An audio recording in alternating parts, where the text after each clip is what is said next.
Amen. Salamat po sa inawit ng choir. We must win them. Amen. One by one. And we are here to worship the Lamb of glory. And that is the Lord Jesus Christ. Amen. Hindi mo dapat tayo sumasamba sa tao. Ang sinasamba po natin ay yung Diyos na nagkatawang tao. Amen. Kaya po ngayong umaga po, as we continue to celebrate and appreciate the mothers and the wives, particularly ngayong umaga po, let me give you a special message po para ho sa mga mothers. Amen. Pag-usapan natin ngayon is about marks of a godly mother. Amen. Sabi ko nga kanina, this church is blessed not just because of the men, but also the mothers, the wives, the ladies who are being used of God na para i-back up ang ministry. Amen. Are you listening? Amen? Amen. So, sa mga nanay, I hope that you will see yourself and you will see yourself as precious in the sight of God. At ngayong umaga ho, sa mga anak, makita natin yung value ng mga nanay po natin. Amen? Amen. Hello? Amen. Sa kasi pinapahalagahan natin pag wala na. Dapat habang buhay pa. Amen? Amen. Amen. Alam nyo, pag magbibigay ka ng bulaklak sa buhay, para naaamoy pa nila, na-appreciate pa nila. Kaya lang ang bulaklak na gusto nila ngayon, ube. Nauso na ho yung bouquet na gano'n eh. Medyo, hindi ho pricey, talagang pera ho siya, amen? That's a reality, amen? If we want somebody to, especially yung mga mothers po, ay ngayon ho natin dapat i-gawin niya sa kanila, amen? Kung malayo sila, tawagan niyo sila, amen? Make them feel that they are precious and they are important. Amen? Amen. Now, this morning, I will be giving you the subject, the marks of a godly mother. Amen? The marks of a godly mother. Tayo po tayong lahat. Proverbs 31. At I hope na sa mga husband, ma-appreciate din po natin yung ginagawa ng Diyos sa buhay ng misis at ng nanay ng iyong mga anak. Amen. Kasi minsan, tayo yung less appreciative yung mga lalaki. Ulitin ko ha. Most of the time, the less appreciative are the husbands. The fathers. Sa Tagalog, hindi ka masyadong showy. Okay. Taga-English din yun Ano? Hindi, kasi minsan hindi vocal talaga mga lalaki. Kaya lang, there are times, may mga situation dapat talaga gawin natin yan. Right? So, Proverbs 31, and let us read verses 28 to 31. So, pakishare po ang inyong King James Bible. Amen? Everybody ought to read the Bible, alright? Salitan po tayo. Sabay-sabay na tayo, 28 to 31. Ready now, read. Her children arise up and call her blessed. Her husband also, and he praiseth her. Many daughters have done virtuously, but thou excellest them all. Favor is deceitful, and beauty is vain, but a woman that feareth the Lord, she shall be praised. Verse 31. Give her of the fruit of her hands, and let her own words praise her in the gates. Bakit gates? Ang gates na tinutukoy niya, ibig sabihin yung asawang lalaki, or yung even yung mga anak niya is in the position. Whether politically, whether kung saan man sila tawag yung linya ng buhay nila, makikita na nakapag-build ng mga great leaders ay dahil po may mga misis at nanay. Nandiyan po ba kayo, amen? Tandaan niya mga misis, hindi na po kayo mga anak ng tagapagligtas. Isang beses lang po yun. Isa lang po yung Maria. Pero pwede po kayong mag-raise ng mga anak na maglilingkod sa ating tagapagligtas. But as we can see here, tingnan nyo anong tawag ng mga anak dapat? Pagbangon pa lang nila, verse 28, her children arise up and call her what? Hindi po bruha. Ang tawag mo sa nanay mo, blessing. So, sa mga young people na sabihin mo ang nanay ko ay blessing. Nanay ko ay blessing. Iba sa inyo, nabubulol, hindi ka sanay. Kailan niya? Kailan? Paggising mo pa lang! Hindi mo man gusto yung almusal! Huwag kang magreklamo! Sabi mo, salamat! Blessing ang nanay ko! Nasa Bible, tama? Wala akong preaching to, ha? Binabasa pa lang natin. Her husband also. Husband. Sino mga husband dito? Kasama kayo?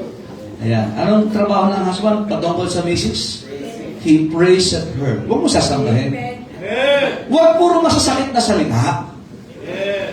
Purihin mo naman yung maganda niyang ginagawa. Kaya mga asawang lalaki hindi sanay. Dinadaan sa biro kasi hindi sanay. Ang katotohanan, huwag ka matigil sa mukha. Huwag kong daanan sa biro kung di mo ginagawa.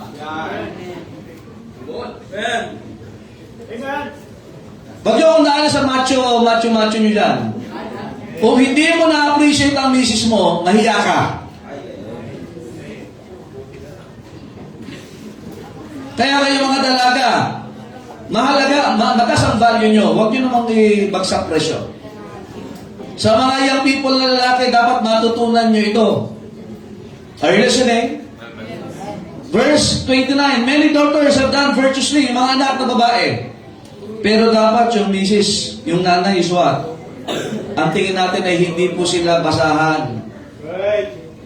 Thou excellest them all. Pwedeng hindi ka nakapagtapos ng pag-aaral. Pwedeng hindi ka na wala kang material ng mundong ito, wala kang posisyon. Pero kung ang anak mo'y naging matagumpay sa buhay, definitely you are a successful parent. Amen. Kaya sabi ng Bible, favor is deceitful. Amen. Ulit natin si Solomon ay sabi, ang misis, ang asawa, favor. Pero huwag kang mag-isip na lahat ng ay favor. Madaya yan eh. Nakikinig ba kayo? Kaya sa mga sinasabi ito sa mga mister, hindi pa nakatingin ka ng favor sa iba. Ang gusto mo na ay next flavor na. Hello? Madaya yan! Amen! Beauty is vain. Kasi ang beauty, pwede ngayon makinis ka, bukas hindi na. Dati, balingkinitan ka, ngayon, hindi na. May nangyayari talaga eh. Hello? Pero ano ang in-honor natin? But a woman that feareth the Lord. Hey, mothers, wives, keep yourselves in the fear of God. Amen. Alam nyo, yun ang nagpapaganda. Kaya mga young people na babae, hindi make-up lang ang nagpapaganda. Kabanala. At kayo naman mga lalaki, puro tingin kayo sa mukha. Tingin kayo sa laka, tingin sa bewang, tingin sa patitingan, tingin sa kuko. Pero kahit walang takot sa Diyos, pinapatulan mo. But a woman that feareth the Lord, she shall be what? Praise, lalo na kung magulang mo nasa simbahan. Naupo, nakikinig, hindi perfecto pero naitakot sa Diyos.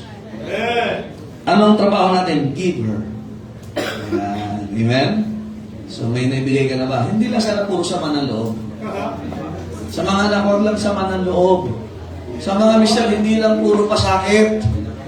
Give her the fruit of her hands. So pag-usapan natin ngayon, I will give you some Bible characters of godly mothers and wives. And makita po natin itong mga bagay nito. Amen? Amen. Ulit ito, mothers, wives, you are precious. That I hope na tataas palalo yung value nyo pagka nakita natin ito sa inyong mga buhay lalo. Amen?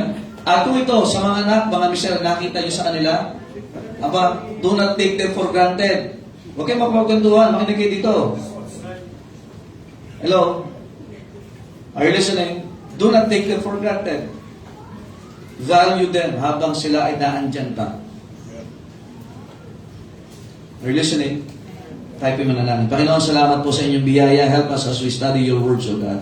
They will challenge. And also, Panginoon, nakita po mga young people, mga anak, and even the husbands, O God, the value of their wives, the mothers, and as this church honor you, O God, definitely, we should honor also the weaker vessels that you have placed in every family. And Holy Spirit of God, help us this morning as we study Thy Word. In Jesus' name we pray. Amen. Thank you. Please be seated. Alright, number one. Number one na agad tayo. Amen? Okay. Remember that the greatest contribution given to the sinful world is a godly mother. Are you listening? Amen?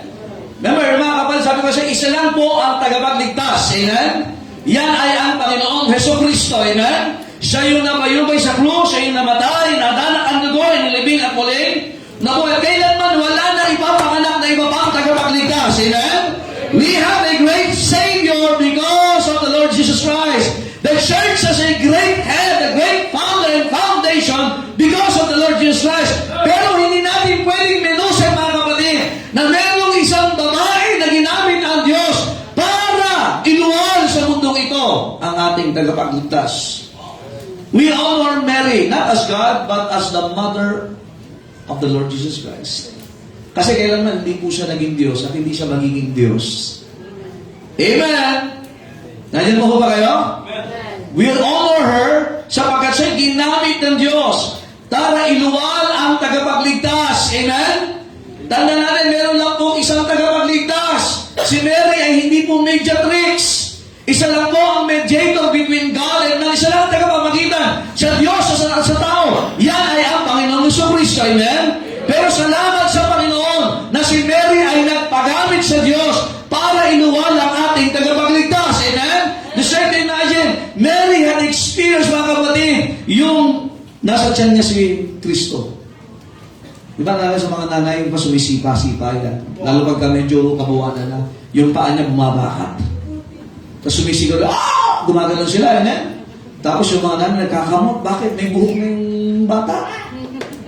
Alam ng mga nanay, yung mga yabi mo, hindi mo alam yan eh. Are you listening, amen?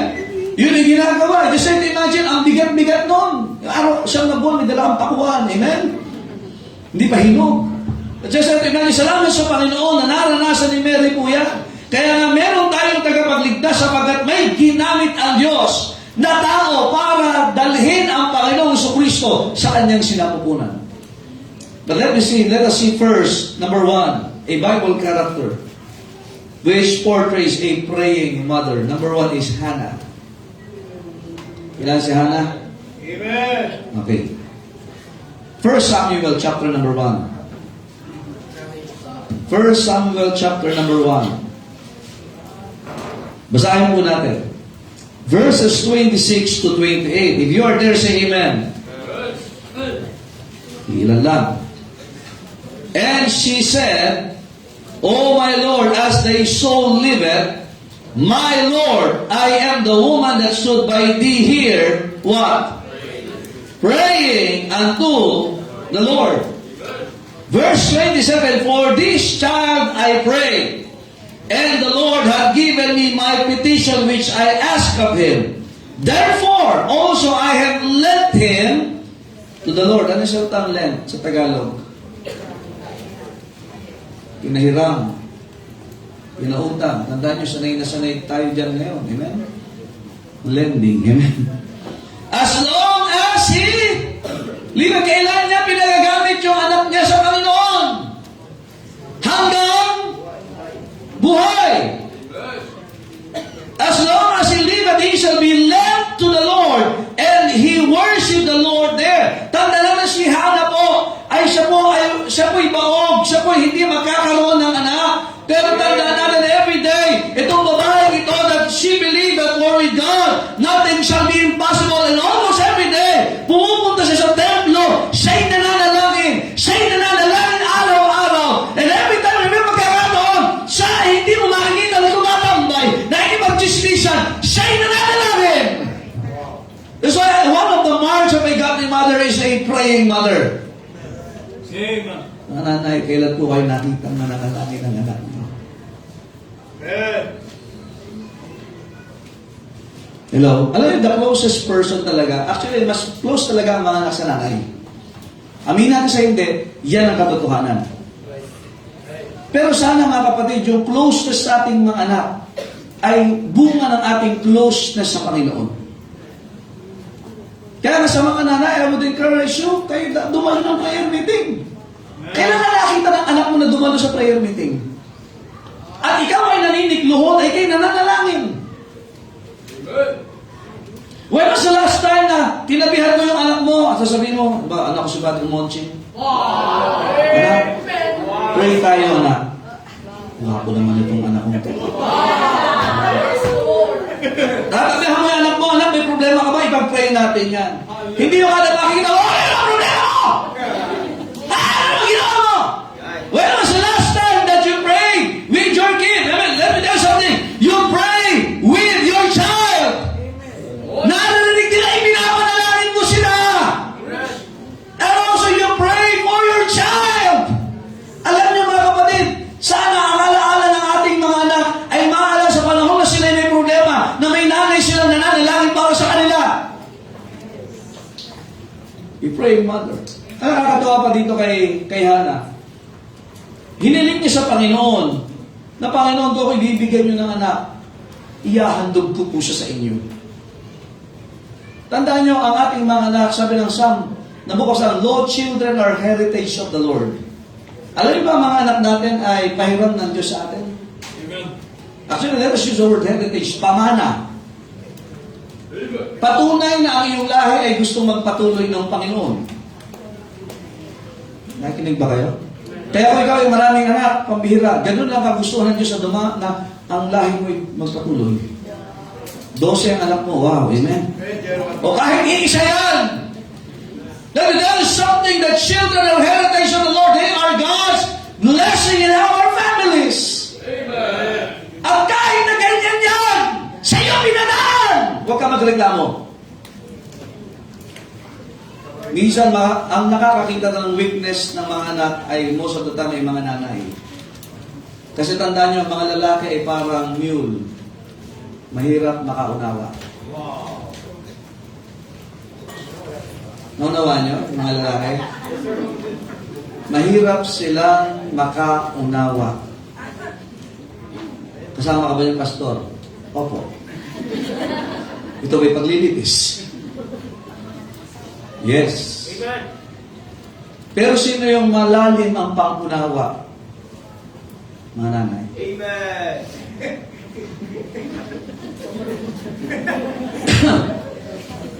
Tandaan si Hannah, nakita niya yung corruption doon sa lugar ni Eli. Kasi yung mga anak ni Eli, in chapter 2, verse 12, ay imagine yung influensya doon sa paligid ni Samuel. No, si Samuel po ay pinagkatiwala ni Hannah at ni Elkanah sa templo at siya ay pinahiram ni Hannah sabagat ito yung pinangako namin sa Panginoon at itong anak na ito ay Hannah, hindi kung siya'y tatawagin ng Diyos, actually hindi pa nga tinatawag. Ipinangako na ni Hannah, yung anak ko, ibibigay ko yung buhay niya para maglingkod sa templo.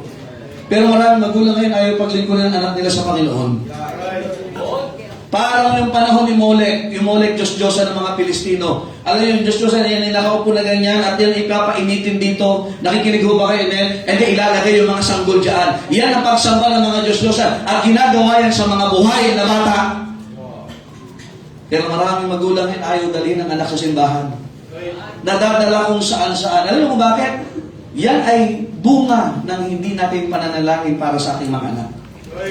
Kasi ikay nananalangin sa Panginoon para sa ikabubuti ng anak mo, siguradong dadalhin mo siya sa simbahan. Amen. Nandiyan po ba kayo? Tanda natin yung anak ni Hannah, si Samuel, napaligiran siya na hindi magandang impluensya. Verse number 12 ng chapter 2, now the sons of Eli were sons of Belial. Yung Belial ay isa po sa mga Diyos-Diyosa ng mga Pilistino. Napakapangit po ng itsura ng Diyos-Diyosa na ito. Nandiyan po ba kayo? Pero imagine, napapaligiran siya, pero si Samuel ay, dahil sa panalangin ng kanyang nanay, na-preserve ang kanyang buhay. Bakit si Elkanah hindi nagpe-pray? Hindi ko rin po sigurado dito, mga kapatid. Pero pinakitang present lagi para ipag-pray yung anak, yung nanay. Nanay, misis, kailan ka huli umatin ng prayer meeting? Nagtatanong lang po, hindi po ako sumisigaw. Sa mga bata, hindi po ako galit. Pag ako nasigaw, gigigising ko lang po yung natutulog na katabi ko.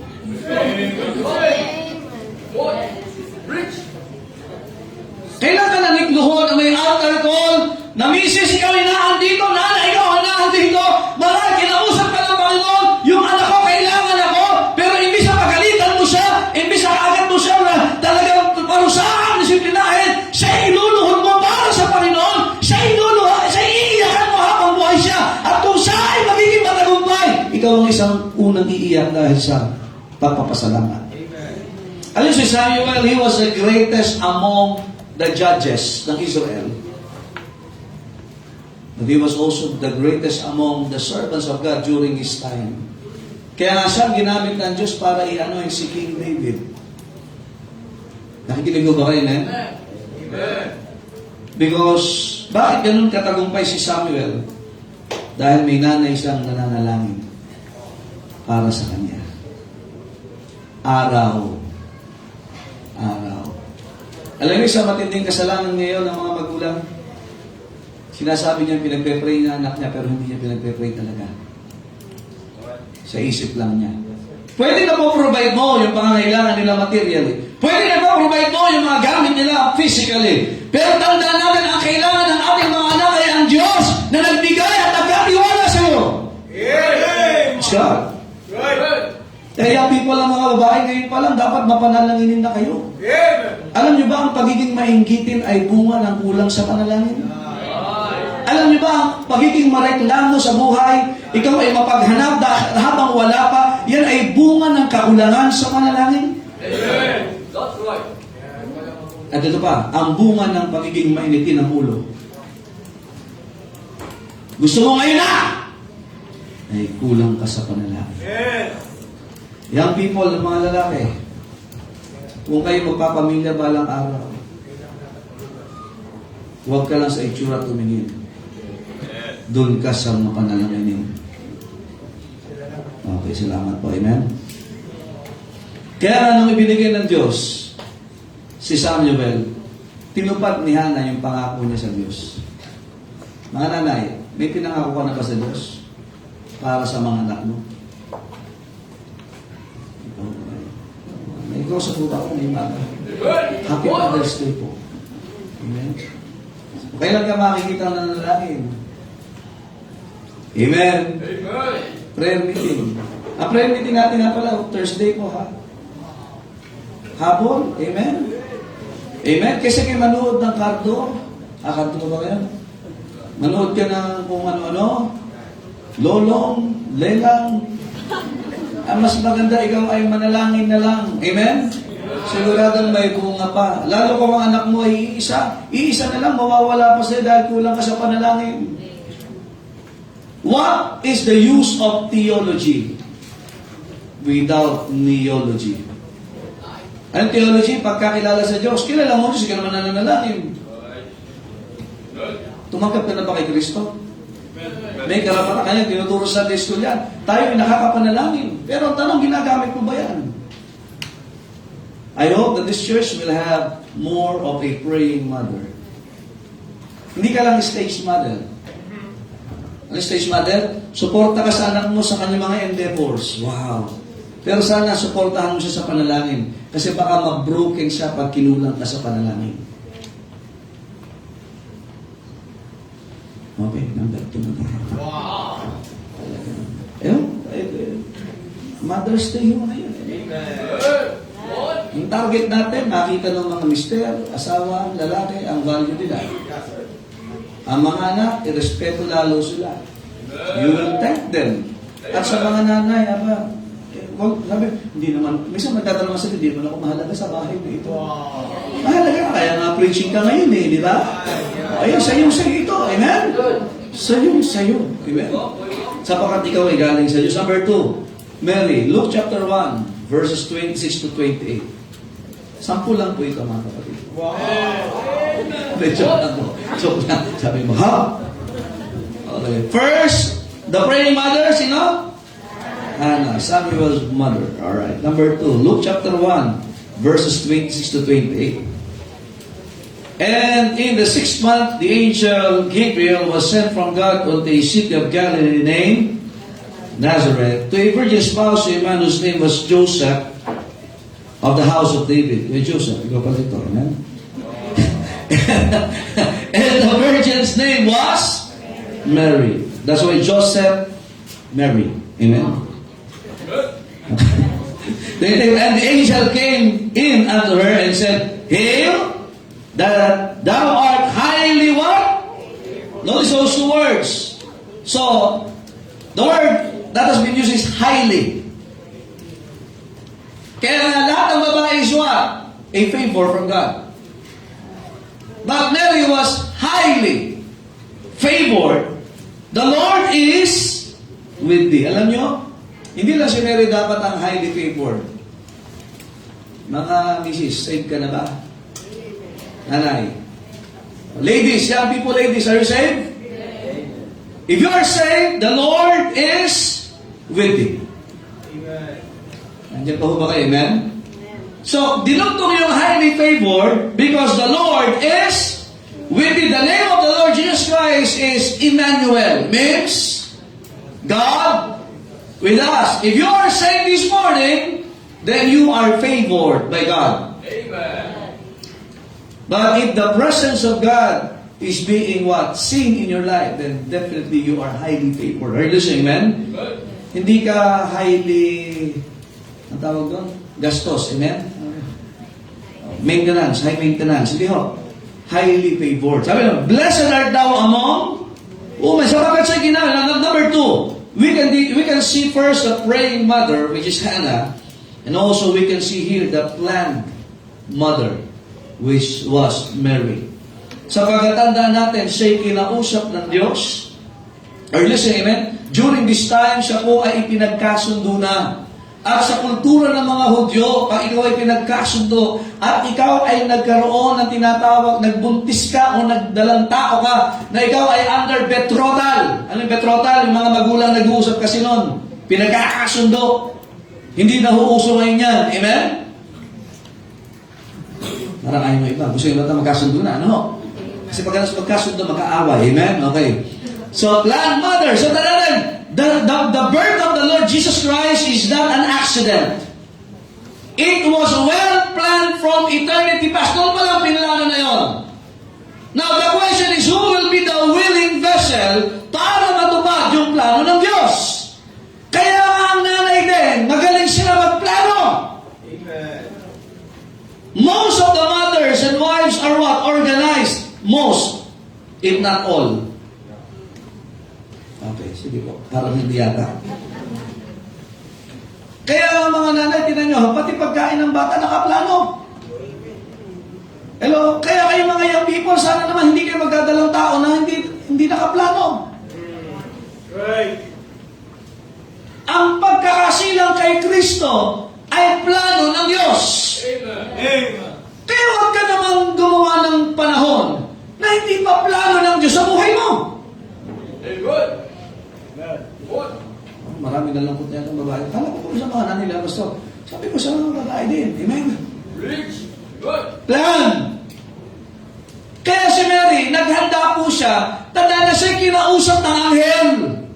Kaya kung may kumakausap sa iyo at ikaw ay wala pang asawa, hindi yan anghel, diablo yan. Amen. Very good. Yes. Ulitin ko. Kinausap, magdadalang tao, anghel ang kumausap.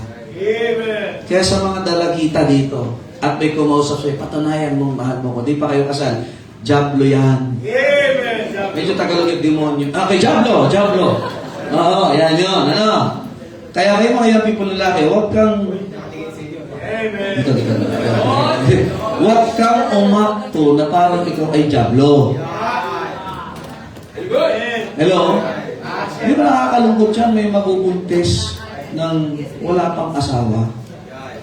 Amen. Kaya pag ang nabuntis wala pang asawa, di pa kinasal, malungkot. Pero pagka nabuntis as may asawa, lahat nagdiriwang. Amen. Pakurot nga ng kaunti. Di ba? Nandiyan pa ho ba kayo? So, planned mother. Are you listening, amen? Kaya yan pinaplano.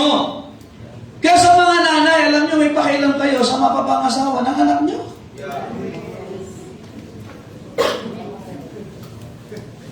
Pag hindi mo makakasundo, ay pambira.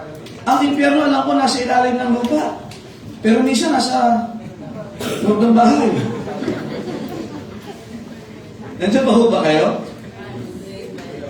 Kaya ang mga anak ay blessing ng Panginoon. Amen? And imagine, ito pa yan. Nakakatawa lang ito kay Mary. Sabi nga, she pondered it in her heart. Sabi, wow, akong gagamitin ng Diyos. Sa aking dadaan. Imagine, lahat ng mga dalaga sa Israel naghihintay. Sino kaya ang magiging tagapagdala ng tagapagligtas? And imagine siya, ang ginamit niya siya out of those generations na lumipas, out of those people na andon, hindi siya reyna, hindi siya prinsesa, kay Maria. That's why she pondered it in her heart. In verse 46, ano sabi ng Bible? Chapter 1, verse 46, and Mary said, my soul, nakita niyo ba? Tingnan yung Bible niyo. Doth magnify the Lord. Kaya na si Maria, naniniwala si Kristo, Panginoon.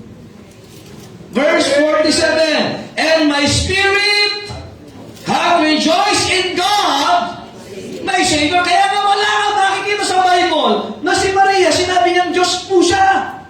Kaya kung makikita niya ang ginagawa ng mga tao, magagalit si Maria. Huwag niyong gawin niya, nakakahiya yan. Kasi nga, sabi niya, ako nga ang aking espiritu ay nagagalak sa aking Diyos na tagapagligtas sa kanya, ibinadala ng tao. Amen. That's right. Nandiyan pa ho ba kayo? Ay, sa inyo, we don't disrespect Mary, we love her. Sapagkat siya ay highly favored, ginamit siyang Diyos. Right. But we don't worship Mary. Amen. That's right. Amen? Amen. Ang sinamba, yung ipinanak. That's right.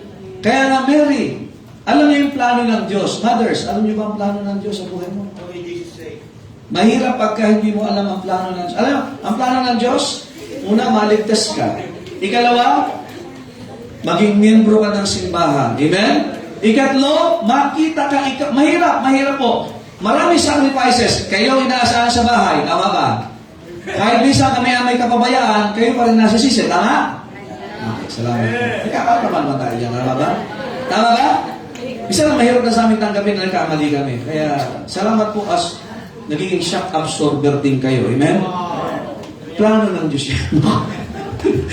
Grandmother, kaya natanda na ng mga kapatid, that secretly alam niya yung mangyayari sa kanya. And salamat sa Panginoon mga kapatid, na siya nagpagamit sa Diyos, and also she suffered.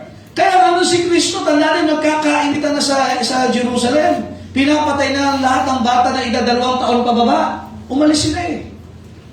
Mahirap yun. Nung ipapanganak si Kristo, walang lugar. 2 years old, walang ligtas na lugar. Kaya ang hirap po nun sa kanya, pero dahil alam niya ang plano ng Diyos, tiniis niya. Kaya mga nanay, bakit kayo binigyan ng mga anak? May plano ang Diyos dyan. Huwag niyong ilayo sila sa simbahan. Si Kristo dinala sa Egypt dahil nanganganib. Pero bumalik din sila. Nandiyan po ba kayo? Mga nanay, huwag natin dalhin ang mga anak natin na kung saan mapapahamak po sila. Hindi yan kasama ng plano ng Diyos sa buhay ninyo. Hello? Linggo, saan ang plano ng Diyos sa mga nanay? Saan po? Simbahan. So saan mo dadalhin? Malakas ang influensya ng mga nanay, tama? Kahit siya nakapikit pa, madadala mo sa simbahan yan eh. Pero sa mga tatay, iwan na yan! Tama? Tama ba? Pag sa mga tatay, iwan na yan! Tama ba? Umisa! Ano ginawa lang nun? Nagkape lang yun. Nakita lang ang almusal yan. Tama na yung nanay, yung may anak lang may kasalanan. Pero sabi siya, anak, mag-ayos na kayo. Ibang hugot ng mga nanay, ano? Amen? Yung mga tatay, minsan pabinata ang buhay. Kaya yung nanay, ay ano? Kaya mga nanay, ay mag-aayos din mo kayo, mga misis. Amen? Huwag niyo pabayaan ang inyong sarili. Ang pagpapabaya sa inyong sarili ay kasalanan sa Diyos. Kaya yung salamin, sana hindi ka magsabi, salamin. Ha? Makinig kayo. Mahirap naman ang ganda-ganda ng plano ng Diyos sa inyo, sa mga anak ninyo, sa mister ninyo. Imagine, naging successful yung asawa mo, naging successful yung anak mo, pero ang buhay parang umaalis sa sayo. Yung kagandahan lumilipas na. Hindi, mag-ayos po kayo. Pero yung mga young people na puro ayos, wala namang linis. Ang haba-haba pa ng message mo, Happy Mother's Day, hindi ka naman mautusan sa bahay. Hindi ang plano ng Diyos sa buhay mo. Ikaw, hindi ako! Ang lakas-lakas mo, mahalaga lang ang nanay mo pag may nakukuha ka. Tingnan, huwag kayo yuyuko! Nakakama na yan! Makareklamo! Hindi yan ang plano. Alam na, hindi plano ng Diyos na disrespect mo nanay mo. Mister, hindi rin plano ng Diyos na iyong pababayaan ang misis mo. They are God's favor. Nandyan pa ho ba kayo? Hello? O ano sa last time na ipasalamat kayo sa asawa niyo? Mister? Ngayon na? Ha? Sa dami ng ginawa sa inyo, napilitan ka ba? O mga anak, ilan? Ito pa, nakakalungkot yung mga mukha ng mga bata. Shhh, tingin dito. Pagka may reklamo ka sa nanay mo, grabe yung mukha mo, parang ang jablo. Ano? Sinasanihin pa ng masamang espiritu. Kasi bakit? Puti na lang ng mata mo nakikita eh. Di ba ganyan yung mga poses? Alam mo, save ka na. Minsan, ito pa. Kayong mga nagto-talk back sa nanay ninyo, ha? Mahiya kayo. Sumasagot ka pa ba lang? Pabalik. Matutoktokan ka, sigurado. Tapos yung mga, may reason, ano naman kapatid, disrespect yan. Dito kayo muna tabi sa akin, pag muna kayo mag-argue, dito muna. Matagal mo nang ginagawa yan, kaya dinadala mo simbahan eh. That's right. Amen. Preach. Come on. Ang plano ng Diyos kay Mary, kaya kasi Kristo, di ba sabi ni Kristo sa kanya, woman, kasi inutusan niya pagka-Diyos na. Nandiyan pa ho ba kayo? Tandaan niyo, kayo mga anak, hindi kayo Diyos. Kaya huwag mong tawagin natin mong woman. Mahiya ka naman. Hindi kayo human. Ha? Notice this. She was a planned mother. Kaya nga hanggang sa krus ng Kalbaryo, alam niya ang plano ng Diyos kay Kristo. Mga nanay, mga misis, may plano ang Diyos. Kaya huwag kang aalis kahit may krus. Kahit may sacrifices. Kahit nahihirapan ka, huwag mong iwanan ang anak mo. Lahat iniwanan na si Kristo. Pinagaling niya, binuhay niya, pinakain niya, nawala lahat. Sino natira? Yung tatlong Maria. At ang nanay niyang si Maria. Kaya nga mga anak, ito makita nyo. Isa araw pwede kang talikuran ng kahit na sinong tao. Tandaan nyo yan. Kahit sabi mo na pinagmamalaki mong, mahal ko siya.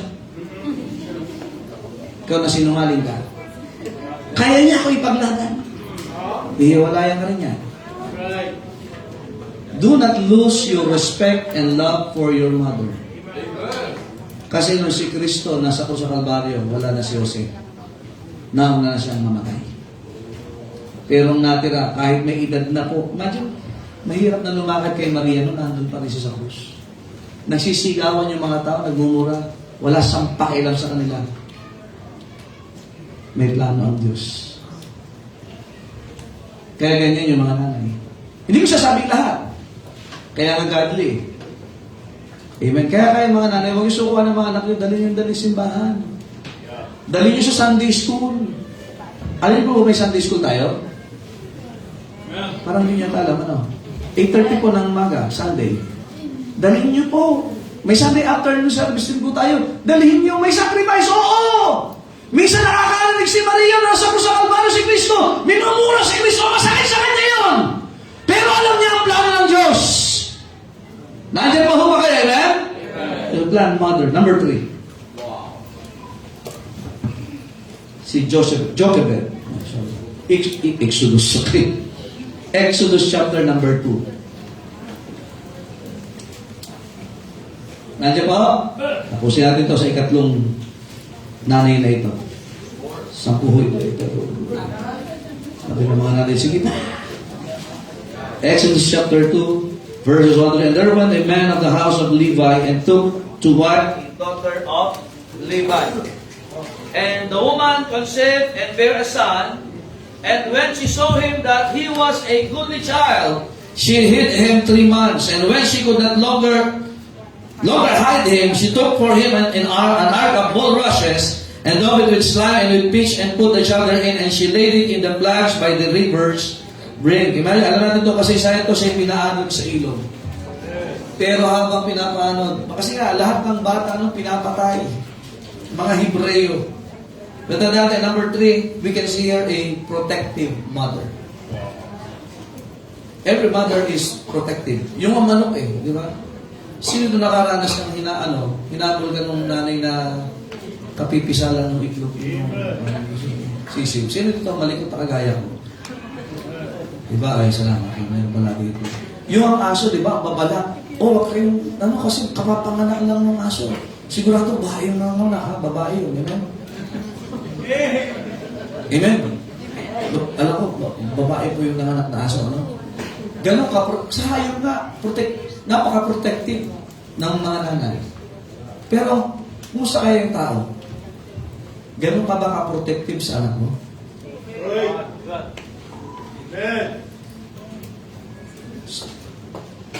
Nanay,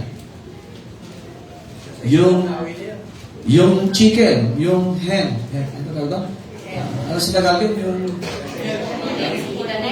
inahen! Yung parang bago yun, okay. Basta yung manok. Di ba talagang, ano yan? Yung talagang i-cover niya ng wings niya yan. Yung aso, mga habon, mga kagat yan. Matindi yung gansa. Yung gumagano yung ulo. Bihita. Kasi bakit? Pag may alam niyang threat sa anak niya, naaalarma siya. Pero maraming nanay ngayon, ang daming threat sa paligid, di ka naaalarma. Baka may mga nanay dito, pinapayagan mong maligawan at manligaw yung anak mo pa. Batang-bata pa yan. At sasabihin, suportado ko yan. Ikaw ang nagpapahamak sa iyong anak. Alam niyo ba na pag pinapadalo sila sa mga acquaintance party, Jess, ikaw ang nagbibigay ng karanasan sa kanila para magkaroon ng fornication. right? Now, where is the protection from mother? Pag pogi, okay lang. Pag pangit, sumbong agad. Isa may nakausap ako nanay. Pastor, may nangliligaw doon sa anak ko. Kung bihira, bata pa yan, nag-aaral ba? Ay, mayaman, pastor Sabi ko, yun lang ba? Para sa panahon ng hapon. Nung panahon ng hapon, ang mga babae, sabi ng magulang, mga anak, tago na dyan ang hapon. Ngayon may nakita lang na may kotse, may yaman, anak, labas!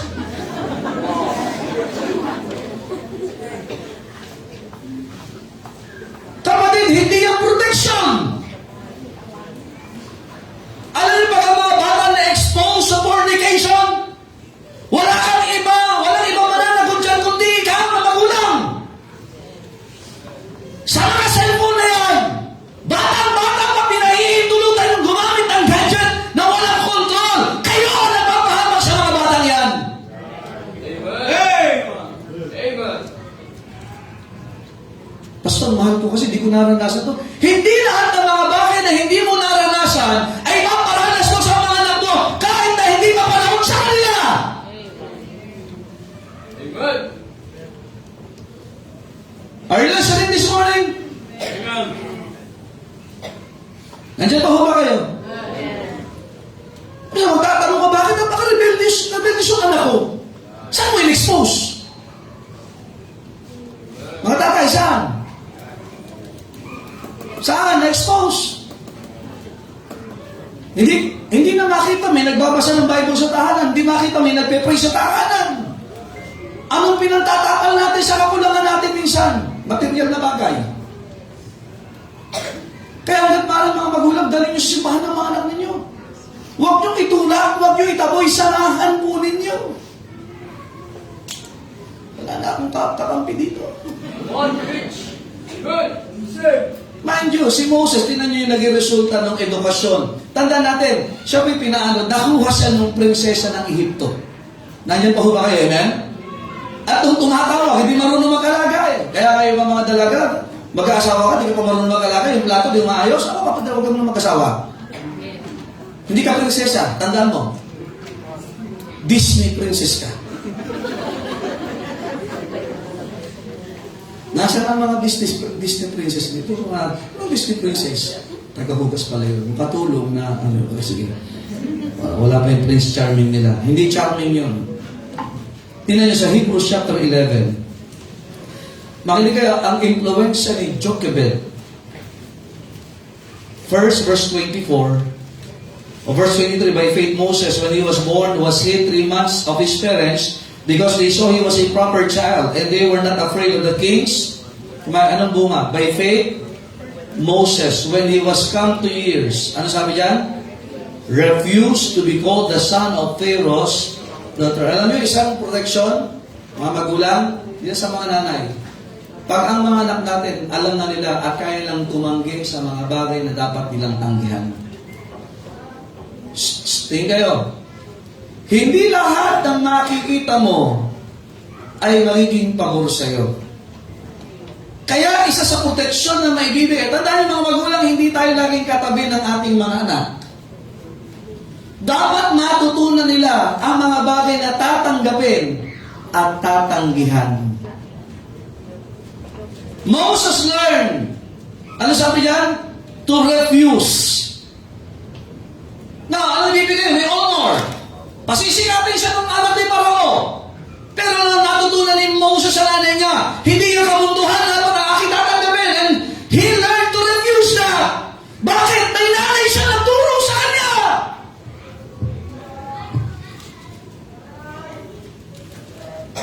Nakakosot dito. Sino yun? Yung teacher na naiyak ah. Ayun. Sino? Si Jake? Si Jake. Mga nanay, yun po. Isipin mo, darating sa punto, pasisimbahin mo, tumatanggi. Nakikinig ko ba kayo?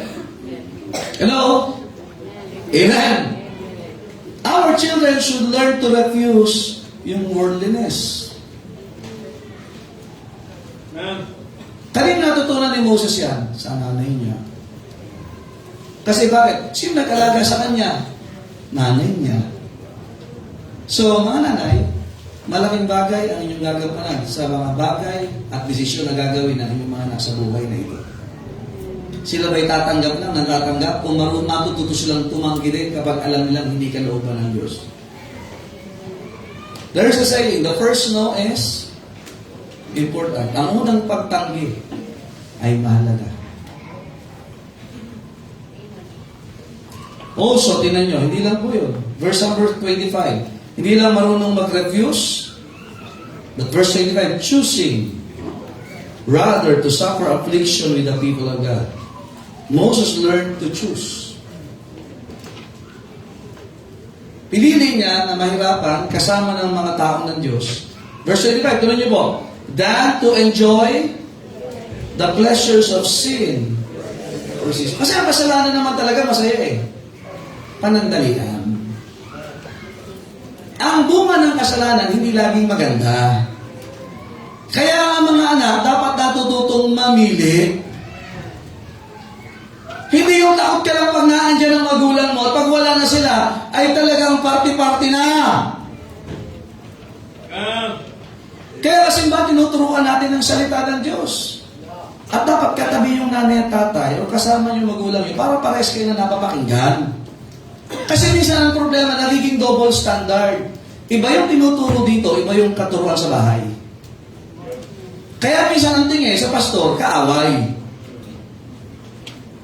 Kailanman hindi po tayo nagturo ng labag sa salita ng Diyos at wala sa salita ng Diyos sa simbahan ito. Ang tanong, saan nakukuha ngayon ng mga bata?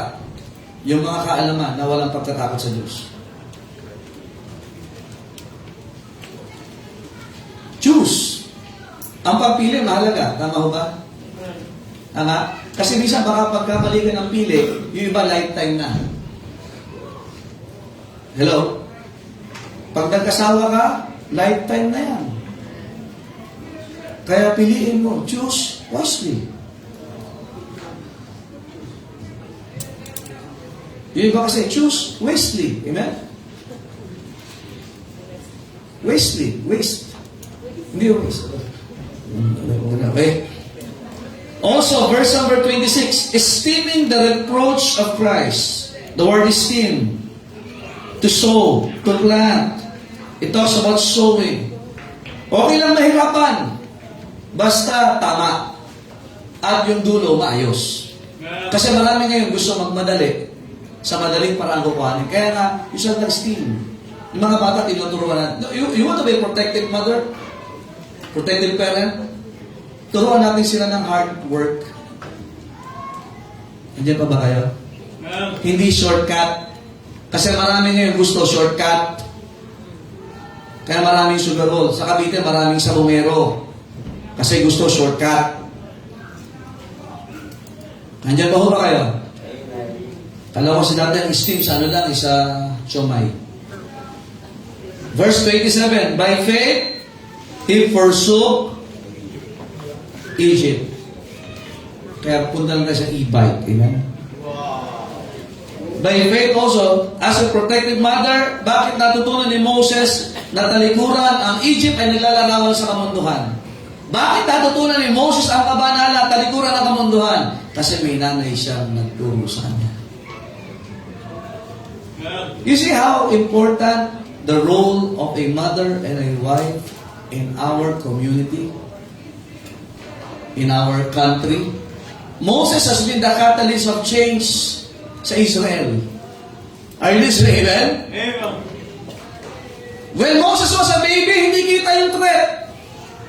Pero yung natutunan niya, na-acquire niya along the way that her mother was teaching him, yan ay naging tulong sa Israel at maraming buhay. And even yung hindi na mga Hudyo ang nakaranas ng natutunan ni Moses, pero nakinabang din yung iba pang mga lahi sa kanya. Amen. Don't you know that your children can be a blessing or a burden? Depende ho. Ang laki ng ginagampanan ng mga nanay. Thank God for mothers. Balang araw, there will be pastors, preachers from this church. Right. Ang laking tulong ng mga nanay. Sige anak, suko ka ng buhay. Amen. Iba sabi nila ba, huwag ka masusuko ng buhay, anak, huwag! Probably magkaroon tayo ng mga great Christian leaders. Ba, si Butcho maging mayor. At least may mayor tayong soul winner. Amen? Amen? Pag-aabutan siya ng bribe, hindi, Kristiyano po ako. At least natuto sila. Sabi kasi ng nanay ko, masamang magnakaw. Tama ba? Makakakita tayo ng mga professionals na may takot sa Diyos. Anong dala nila? Actually, most of the time, hindi nga maalala yung sabi ni pastor eh. Ano yung nakita na sa nanay nila? Most of our characteristic, ang laki ng nakuha natin sa mga nanay natin. Tama ba? Pati yung mga ugali natin. Ba, mga anak? Bakit sila laging present eh? Minsan titingnan ko yung anak ko, bakit kaya sungit na ito? Nahigpit mo siya kasi no? Sabi ko, hindi sa akin to. Pag maayos sa misis ko, pagkapalpak sa akin yan, akin nakuha. No? But I praise the Lord for my wife. Salamat sa Panginoon. Laking bagay. Sabi ko sa inyo, itong preaching na ito ay nakita natin. Kaya sabi ng last verse of binasa, give her the fruit. Alam yung magandang bunga? Yung mga anak na sa maayos. Amen? Yung asawa, maayos din. Alam mo bakit maayos ang mga mister? May misis na maayos. Totoo yan. Kaya dapat talaga give her the fruit of her what? Of her work. Kaya dapat chine-cherish talaga sila. Kaya sa mga asawang lalaki na hindi showy, manimit ay manhid. Kapatid, magparamdam din naman tayo. Sana hindi lang yung masamang espiritu nagpaparamdam. Sana hindi maramdaman din sa loob ng inyong tahanan. Amen? Okay na ho tayo? Happy Mother's Day. Amen. And you know that we love you in the Lord, and I hope na makita niyo po yung value niyo. Amen? Bakit ganito simbahan natin? Bakit ganito po tayo ngayon? May nanay din po ako, nagpalaksa hanggang ngayon. Amen? Salamat sa Panginoon. Kaya nga habang buhay pa, iparamdam sa kanila. Ano ba naman, manlibre ka mamaya? Basta wala na akong pera, yung kuripot ka pag sa ibang bagay, dami mong nagagastos. Pag sa nanay mo, tipid na tipid ka, ay, matutulog, guys, magising yan. Ano kaya tayo? Ha? Eh, napakahalaga. Eh, ang mundo ngayon, they are celebrating, appreciating it the wrong way. And we Christians should do it the right way. Amen? We should thank the Lord. Amen? At sa mga nanay, thank God, we have godly mothers here. Godly wives. Amen? I'm not saying perfect. Kaya nga godly. Amen? Amen! It means we are work in progress. Kaya nga nade-develop. Kaya nga ba tayo nakikinig ng salita ng Diyos? Kasi may babaguhin sa atin ng Diyos. And I hope, ngayon, mamaya sana naman ay hindi lang paimbabaw na halik ka na halik, Happy Mother's Day. Alalahanin mo yung mga pinagagawa din sa'yo ng nanay mo. Amen? Amen! At mga nanay, let's be faithful to church. Nakita tayong faithful sa Panginoon. Tayo po yung natin tumayo. Panginoon, salamat po sa aralin at salamat sa mga prinsipyo na binigay niyo po ngayong baga ito. Thank you, God, for mothers, for wives. Truly, they are God's favor. They are your favor, O God, sa bawat tahanan, sa buhay mag-asawa, and even this blessed church, O God. This church is blessed sa marami pong mga nanay, mga misis, Panginoon, that are involved in the ministry. Some of them are being seen, some of them are working behind the scenes. And we are so blessed, O God, na meron kayong tinawag, O Diyos, sa mga nanay at mga misis po sa simbahan niyo. Thank you, God, for the children na binigay niyo po sa amin. Nawa, Panginoon, may raise po namin sila ayon na may pagkatakot po sa inyo. And may the parents see this morning the value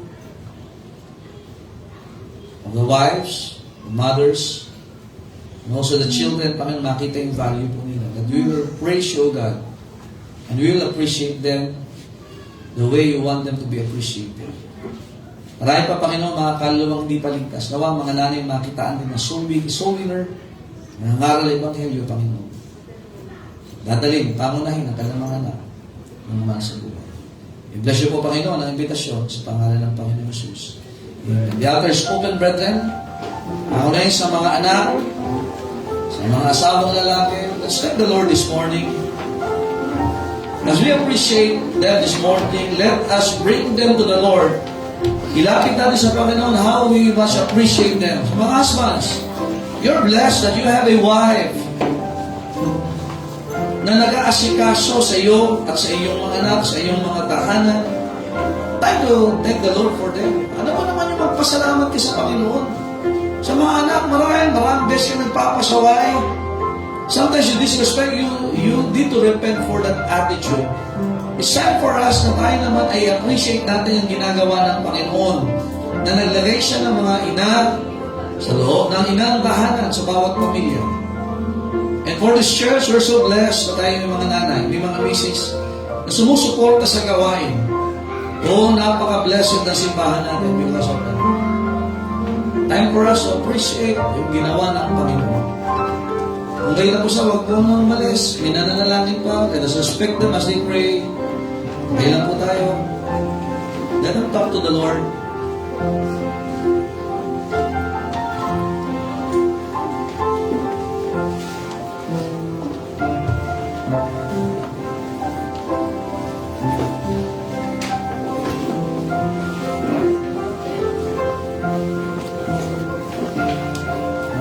Panginoon, salamat po sa inyong salita at salamat sa response ng inyong mga anak. Truly, O God, we're so blessed na kayo po yung naglagay ng mga nanay sa bawat tahanan at maging mga nanay po, mga misis sa simbahan po ito.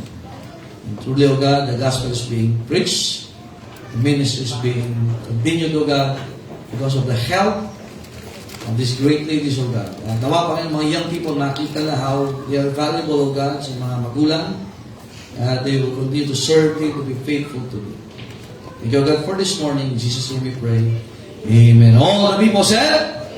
Amen. Kaya mga kapatid, let us give honor unto whom honor is due. Amen. And one of the honor that honorable sa buhay natin are the mothers and also the wives. Amen. Kaya salamat sa Panginoon. Well, are you happy this morning? Amen. Natutuho ba tayo sa salita ng Diyos? Amen.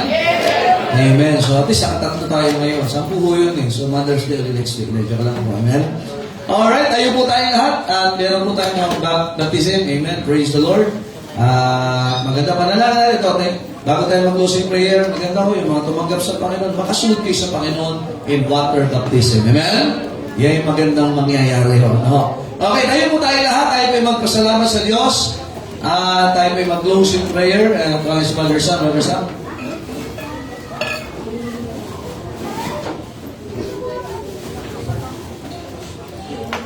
Tayo po ay mag-pray. Heavenly Father, Lord God, we thank you, O God, and praise you for the mothers, for these mothers and wives Sunday. Thank you, O God, for their lives, and thank you for creating them to be with us, aming mga partners, O God, and being a great part of the body of Christ. Lord, we are praying that our mothers will influence us for your greater glory and for your service. Lord, come bless sa aming pansamantalang paghiwalay. We pray, O God, that you bring us back to other activities of our church. Thank you again for our pastor. Thank you for his mother also. Then we're nothing without you. Forgive us our sins. This we pray in Jesus' mighty name. Amen. Amen. Alright, bago tayo magkamayan, yung pong papel na binigay kanina, kayo po yung magkukupit for bakal, ano ba, metal, bakal, ano? Pakiligin lang po sa likod. Thank you, God bless you! Shake hands, and sa mga bata, mga anak, pasalamatan yung nanay nyo. Hug them, kiss them, and make them a libre. Amen. Okay. Amen. Alright, God bless po, and see you this afternoon. Enjoy your lunch.